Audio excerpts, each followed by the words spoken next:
مبادا کسی رو عاشق خودت کنی اگه نمیخوای بمونی، اگه دل سپردن برات فقط یک سرگرمیه. تو حق نداری دستی رو به گرمای وعدهات عادت بدی.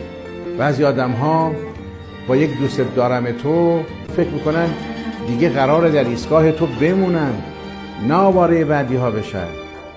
حق نداری کسی رو عاشق خودت کنی وقتی بلد نیستی حتی بند کفش تعهدت رو محکم ببندی. عشق اسباب بازی نیست که بعد از دلزدگی گوشه انباری بی احساسیت خاک بخوره.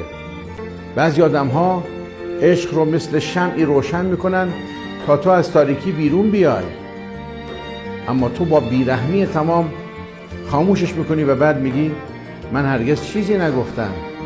تو خودت دل بستی.